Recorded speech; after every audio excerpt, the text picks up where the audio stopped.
గంటల సేపులో గంటన్నర సేపు మన గురువు గారి ఉపన్యాసమే. ఎవరు? లోకేష్ గారి నాన్నగారి ఉపన్యాసం. పాపం పిల్లలు అల్లాడిపోయారనుకో, నేను సుత్తంతా చెప్పుకొచ్చాడు. 45 ఏళ్లకే నేను ముఖ్యమంత్రిని అయ్యాను అన్నాడు. అంటే ఆదర్శంగా ప్రజలకి లేదా విద్యార్థులకి అర్థం కావాలనే ఉద్దేశంతో. ఎస్, కమాన్, నువ్వు ఎలా అయ్యావు చెప్పు. చెప్పాల్సింది వాళ్ళకి. ఎవరికి? ఆ విద్యార్థులకు నువ్వు ఏ విధంగా ముఖ్యమంత్రి అయ్యావో, ఎన్టీ రామారావుని ఏ విధంగా వెన్నుపోటు పొడిచి అయ్యావో, ఏ విధంగా మీడియాని ఉపయోగించుకొని ఎన్టీ రామారావు గారిని అపాస్పాలు చేశావో, ఎన్టీ రామారావు గారి కుటుంబాన్ని ఏ విధంగా వాడుకున్నావో, వెంకటేశ్వరరావుని వాడుకున్నావు, హరికృష్ణ వాడుకున్న తర్వాత వాళ్ళ తొంగలు దొక్కినటువంటి విధానాన్ని నువ్వు చెప్పుంటే ఆ పిల్లలు నీకు చెప్పేవాళ్ళు సమాధానం గట్టిగా. పాపం అదేం తెలియదు కదా. పాపం చేతులు కట్టుకుని వాళ్ళు విన్నారు, నువ్వు పంతులు చెప్పినట్టుగా చెబుతుంటే వాళ్ళు విని కాముగా వెళ్ళిపోయారు. కాముగా వెళ్ళిపోవడమే కాదు, దానిలో ఒక పాత్రధారుణ్ణి ఒక టీవీ ఇంటర్వ్యూ చేసింది. ఇంటర్వ్యూ చేస్తే సరే అతను ఏదో పాత్ర వహించాడంటే ఏ పాత్ర వహించాడో నాకు తెలియదు, నాకు అనవసరం కూడా. నీ ఇష్టమైన పొలిటీషియన్ అంటే నా hero, super hero Jaganmohan Reddy అని చెప్పాడు. చూసారా మీరు? చూడపోతే చూడండి. అంటే ఎందుకయ్యా నీకు జగన్మోహన్ రెడ్డి అంటే ఇష్టం అంటే, స్కూళ్ళు బాగు చేశాడండి, చదువులు బాగు చేశాడండి అని చెప్పాడు. తర్వాత దాన్ని ఏదో తిమ్మిడి బొమ్మిని చేసి మళ్ళీ అతని చేత ఏదో చెప్పుకోవడానికి ప్రయత్నం చేశాను. నేను చెప్పదలుచుకున్నటువంటి అంశం ఏమిటంటే, నువ్వు పిల్లల్ని ఎంత ట్రైనింగ్ చేసినా వారి గుండెల్లో జగన్మోహన్ రెడ్డి ఉన్నాడు. ఎందుకో తెలుసా? విద్యాలయాలని బాగు చేసినటువంటి వ్యక్తి, ఇంగ్లీష్ మీడియంను తీసుకొచ్చినటువంటి వ్యక్తి, ప్రతి వ్యక్తికి ప్రతి పిల్లవాడికి విద్య కావాలని భావించినటువంటి వ్యక్తి, అమ్మఒడిని తీసుకొచ్చి ప్రవేశపెట్టినటువంటి వ్యక్తి. అందువల్ల విద్యార్థుల హృదయాలలో ఆ నోట విని ఆయన సూపర్ హీరోగా భావించారు. దాన్ని ఏదో మసిపూసి మారేడుగా చేయాలనేటువంటి ప్రయత్నం పాపం లోకేష్ గారు, చంద్రబాబు నాయుడు గారు చేసేటటువంటి ప్రయత్నం చాలా దురదృష్టకరమైనటువంటి ప్రయత్నంగా నేను ఈ విధంగా చెప్పదలుచుకున్నాను. అంతేకాదు, ఈ సోషల్ మీడియాలో జగన్మోహన్ రెడ్డి గారి మీద, వారి కుటుంబ సభ్యుల మీద, వారి సతీమణి మీద ఇన్ని రకాలుగా దూషించాలో అన్ని రకాలుగా దూషించి వారికి యూట్యూబ్లకు డబ్బులు ఇచ్చి మెయింటైన్ చేస్తున్నటువంటి దుష్ట సాంప్రదాయాన్ని ఈ రాష్ట్ర రాజకీయాల్లోకి తీసుకొచ్చినటువంటి వ్యక్తి నారా చంద్రబాబు నాయుడు గారు. దాన్ని పెంచి పోషిస్తున్నటువంటి వ్యక్తి నారా లోకేష్ గారు. నిజమైన వారసుడు. మీడియాని నమ్ముకొని బతికేటటువంటి వ్యక్తులే తప్ప ప్రజల్ని నమ్ముకుని బతికేటటువంటి వ్యక్తులు కాదు. ఎదుటి వారి మీద దుష్ప్రచారాన్ని చేయడం ద్వారా తమ యొక్క గొప్పతనాన్ని ప్రదర్శించుకోవాలనేటువంటి దుర్బుద్ధితో ఇవాళ ప్రయత్నం చేస్తున్నటువంటి వ్యక్తులు నారా చంద్రబాబు నాయుడు గారు, ఆయన కుమారుడు మన లోకేష్ గారు అని సందర్భంగా చెబుతూ, పైగా ఇంకొక విషయాన్ని కూడా ఇక్కడ నేను మీకు ప్రస్తావన చేయాలి. ఇక 3 ఆయన చెప్పాక ఇందాక 2 అయిపోయారు.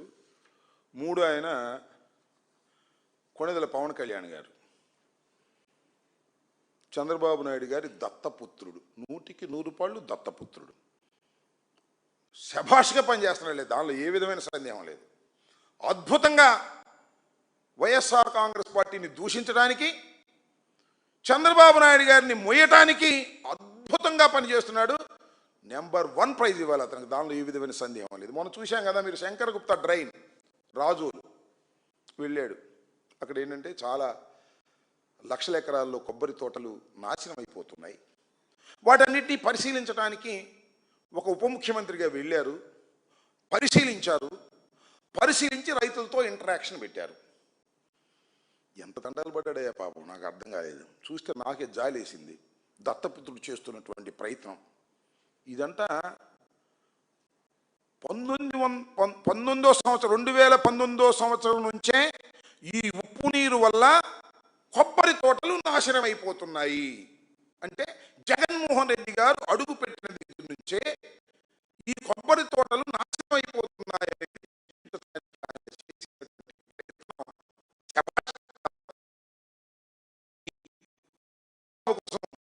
బ్రహ్మాండమైన గడ్డి కలుస్తున్నామయ్యా, ఒక్కసారి అది వినిపిస్తాను, మీరందరూ చూడాలని కూడా మనవి చేస్తున్నా. ఆయన చేసిన ప్రయత్నం సహజంగా అనేది ఇప్పుడు మీకు ఇన్ని సంవత్సరాలు ఉంది, 19 నుంచి ఎందుకు వచ్చింది? కేవలం ఓఎన్జీసీ గేల్ వల్ల సార్. ఓఎన్జీసీ గేలు 2 కలిపండి. మళ్ళీ చెప్పండి. ఓఎన్జీసీ వల్లే పోయింది సార్. ఎందుకని? వాళ్ళ యొక్క కార్యకలాపాలు మాకు కనిపించకుండా ఒక అడుగున్నర భూమి కించించిపోయింది సార్. దీని మీద ఎవరికైనా అవగాహన ఉందా? నమస్తే అండి, నా పేరు డాక్టర్ నాగరాజ్ యాదవ్. రీసెర్చ్ చేశాను, పిహెచ్డి సంపాదించానండి. నేనైతే ఇది ఈ రోజు వచ్చింది కాదండి, 40 సంవత్సరాల నుంచి మొదలైందండి. ఇది 40 సంవత్సరాలండి. 1980 నుంచి ఇక్కడ ఓఎన్జీసీ డ్రెడ్జింగ్ స్టార్ట్ అయిందండి. దీనికి సంబంధించి ఆంధ్ర చాలే చూశారు కదా పాపం మన పవన్ కళ్యాణ్ గారు 19వ సంవత్సరం నుంచి ఎందుకు వచ్చింది అని ఒక లీడింగ్ ప్రశ్న అంటారు. తెలియకుండానే వేశాడు. లీడింగ్ ప్రశ్న అంటే కోర్టులు వేస్తారు. ఏమన్నా నీ పేరు రాంబాబు కదా అంటే రాంబాబు అంటారు. నువ్వు దొంగతనం చేయలేదు కదా అంటే దొంగతనం చేయలేదు అంటారు. 2019 నుంచే కదా జరుగుతుందంటే అవునండి అంటాడు. సాక్షి మన సొంత సాక్షి అయితే ఇది ప్రవేశపెట్టిన సాక్షి కాదు, ఒరిజినల్ మ్యాన్. అందువల్ల ఏం చెప్పాడంటే 40 సంవత్సరాల నుంచి ఈ ప్రాబ్లం ఉందండి అన్న. అంటే తెలుగుదేశం ప్రభుత్వం అధికారంలో ఉన్నప్పుడు కూడా ఈ సమస్య ఉన్నది అని చెప్పాడు ఆయన. ఎందుకంటే రైతు కదా, బాధపడుతున్నటువంటి రైతు. అతన్ని నువ్వు 19 నుంచి ఉందని చెప్పించడానికి పడిసిన గడ్డి ఎంత ధర్మం అండి పవన్ కళ్యాణ్ గారు. నేను వీరుణ్ణి సూర్యుణ్ణి నిజాయితీగా ఉండేవాడిని అని చెప్పేవాడివి ఎందుకు చంద్రబాబు నాయుడు గారి గురించి అంత గడ్డి గడిసే కార్యక్రమం చేశావో నాకు అర్థం కాలేదు. ఇప్పటికైనా పవన్ కళ్యాణ్ గారు వాస్తవాలు తెలుసుకొని మాట్లాడండి అని ఈ సందర్భంగా చెప్తున్నా. దాంతోపాటు ఇంకోటండి, ఈ జనసేన పార్టీ ఎందుకు ఏర్పడిందండి? ప్రశ్నించడం కోసం ఏర్పడింది. అవునా? ఇది టైటిల్ ఆడది. ప్రశ్నించడం కోసం ఏర్పడింది. కానీ ప్రశ్నిస్తే మాత్రం సమాధానం చెప్పడానికి ధైర్యం ఉండదు. ఎందుకంత పిరికితనం నాకు అర్థం కాలేదు. మీరు అందరినీ అక్కడ రైతులతో ఇంటరాక్షన్ కోసం పిలిచారు. అంతా పగడ్బందీగా అందరికీ కార్డులు ఇచ్చి పిలిచారు. వాళ్ళందరితో ఇంటరాక్షన్ చేస్తున్నాడు ఉప ముఖ్యమంత్రి గారు. ఒకానొక వ్యక్తి, అతని వైఎస్ఆర్సీపీ వ్యక్తి కాదు, మీ వాళ్ళైతేనే పంపించుంటారు. ఆ వ్యక్తి మాట్లాడిన మాటలు ఏంటో ఒక్కసారి వినండి.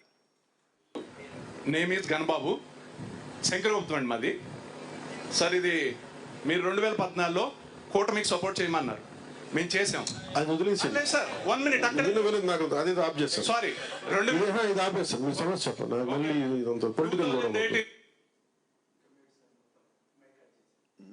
ఇక మైక్ మోగదండి, మోగదేక అయిపోయిందా?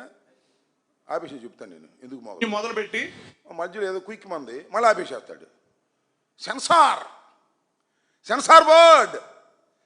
పవన్ కళ్యాణ్ గారి ముందు ఎవరైనా మాట్లాడితే ప్రశ్నిస్తే సహించనుగాక సహించడు. కానీ ఈయన మాత్రం ప్రశ్నిస్తాడు.